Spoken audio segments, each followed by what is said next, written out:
নমস্কার প্রিয় দর্শক, হালচাল অনুষ্ঠানে আপনাদের স্বাগত জানাচ্ছি। আশা করি আপনারা যে যেখানে আছেন ভালো আছেন, সুস্থ আছেন। প্রিয় দর্শক, আজ আপনাদের জন্য যে বিষয়টা নিয়ে এসেছি সেটা উধারবন্দের একটা জরুরি বিষয়। উধারবন্দ এখন গ্রাম থেকে শহর হবে, এখানে টাউন কমিটি আসবে বর্তমান গ্রাম পঞ্চায়েতের জায়গায়। তো সে নিয়ে একটা ডেভেলপমেন্ট আছে, সেটা কি সেটা নিয়ে আপনাদের সঙ্গে আলোচনা করব। আমরা দীর্ঘদিন থেকে জানি যে উধারবন টাউন হবে, হয়ে যাবে, মিনি টাউন হয়ে গেছে, ইত্যাদি ইত্যাদি।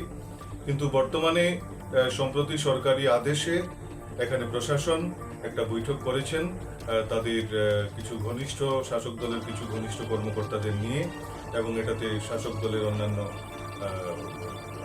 পাশাপাশি অন্যান্য আধিকারিকরা উপস্থিত ছিলেন, প্রশাসনিক আধিকারিকরা।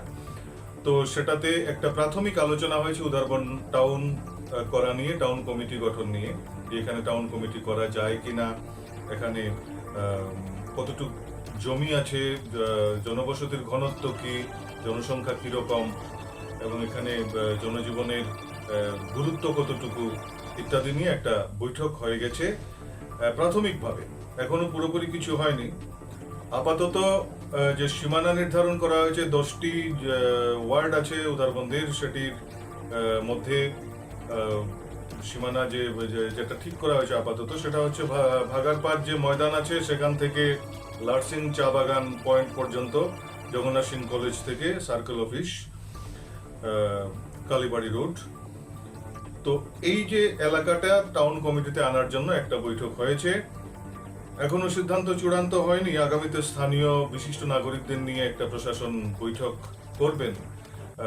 প্রশাসনের যে এখানে সার্কেল অফিসার আছেন, অন্যান্যরা রয়েছেন ম্যাজিস্ট্রেট পর্যায়ে, তারা এখানে নাগরিকদের নিয়ে বৈঠক করবেন। তারপর বিভিন্ন ধরনের ওজোর আপত্তি খতিয়ে দেখার পরই সিলমোহর দেওয়া হবে, সবুজ সংকেত দেওয়া হবে টাউন কমিটি করার ব্যাপারে।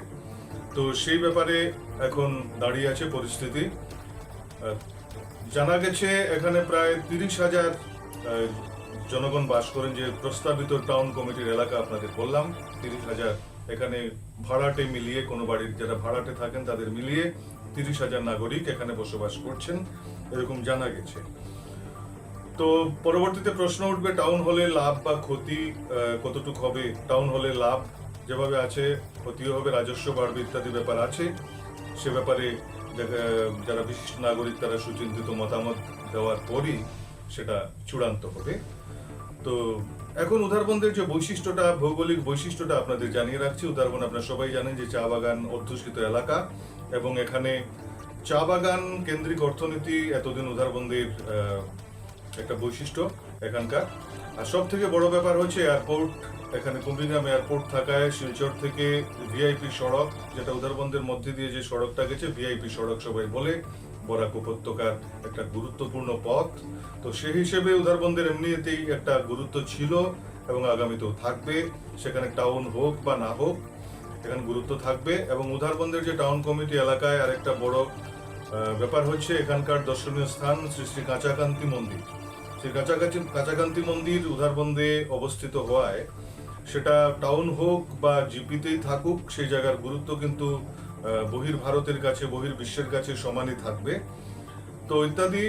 আগামীতে নাগরিকরা কি চান, তাদের সুচিন্তিত মতামত, কতটুকু টাউনের দিকে যায়, কতটুকু স্থিতাবস্থা মানে জিপির পক্ষে যায়, সেগুলো আমরা কিছুদিনের মধ্যেই স্পষ্ট হয়ে যাবে বলে আশা রাখি।